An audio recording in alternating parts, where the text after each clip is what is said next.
What's going on, my good people? Mike Hidalgo here. Thank you for joining us on another FCP Euro DIY. Today we're going to be working on a 2011 Volvo XC90 P2.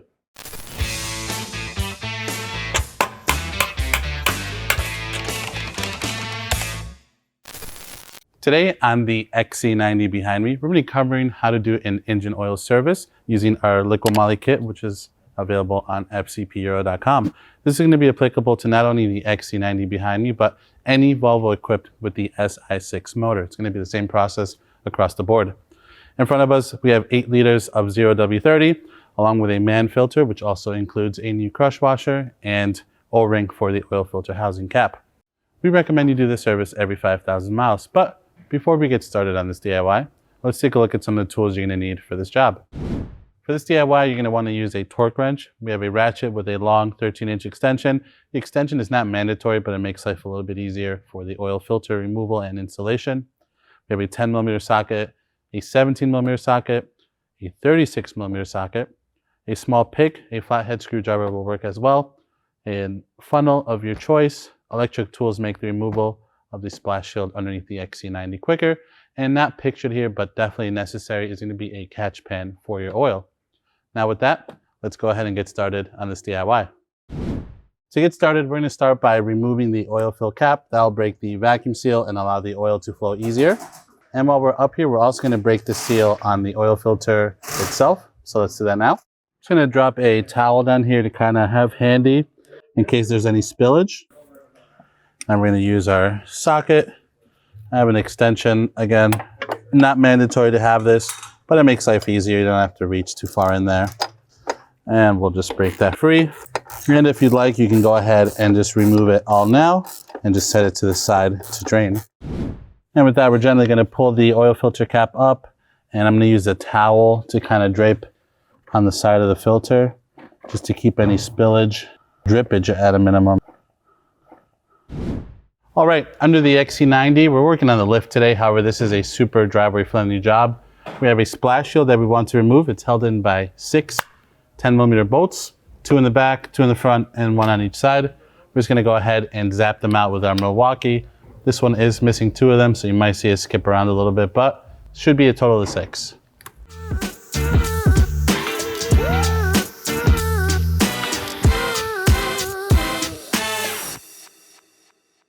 All right, with that, we can lower the shield down. Just be mindful of your eyes. Sometimes there's debris caught in here. You don't want to take that to the face. We'll go ahead and set this to the side. Now with that, we have a better view of our oil pan. Our drain plug is situated in the back, so let's get our catch pan ready to go, and we'll start draining the oil. All right, we have a 17mm drain plug to remove, so we're using a 17 on a wrench. You can use, that's a lie, we're using a 17 on a ratchet. You can use a wrench if you'd like. Always helps to do this on a warm engine. The warmer the oil is, the thinner it is, so it'll come out and flow out a little bit easier. We're going to give that a few minutes to drain properly, and then we'll come back and install our new crush washer with our drain plug. All right, my good people, we're going to go ahead and reinstall our drain plug. Make sure the old crush washer is off before you install your drain plug again. We have our new one situated, ready to go. We're going to tighten down the 17mm drain plug to 50 Newton meters. There we go. Now we're going to go ahead and reinstall the shield. Again, those are 6 10mm bolts that hold the shield up. So let's do that now. All right, my good people, with that, let's lower down the XC90 and fill her up with some oil. So we're going to go ahead and remove our old oil filter first from our cap. That just pulls straight off. We'll set that to the side. Then we'll take a small pick or screwdriver and work on pulling off this old seal. Note the orientation of the seal, as in how far down it goes on the cap. There's one notch. Oh, no! There's one notch dedicated to that O-ring specifically. Make sure you don't sling yours out the back like I just did. Now we'll take our new O-ring, get that situated, and just work it around our cap, making sure it's in the proper channel. We'll use some of the oil on the threads to lubricate it.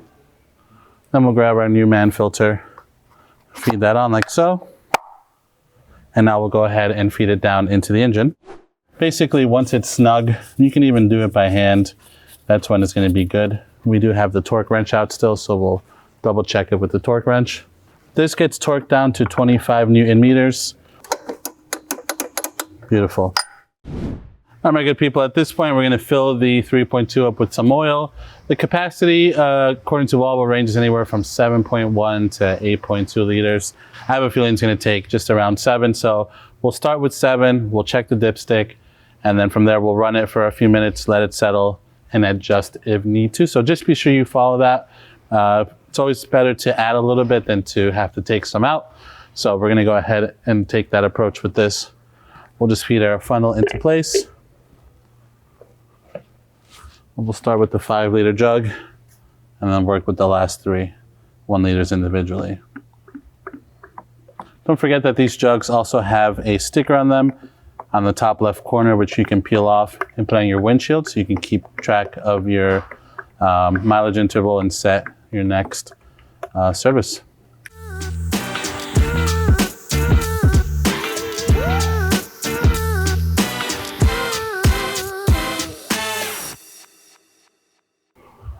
All right, so at this point we have 7 liters of oil in. I'm just gonna go ahead and check the dipstick, see what our level's looking like.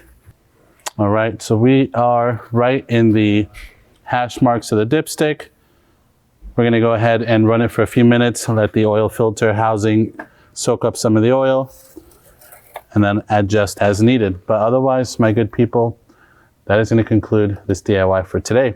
Overall, a relatively straight process on the 3.2 liter XC90. If you like this video, please be sure to give it a thumbs up. If you have any questions or comments on what we did today, leave those in the comment section below. And if you like this DIY and you want to see more like them, please consider subscribing. We make new ones all the time. As always, thank you for watching. We'll catch you in the next one.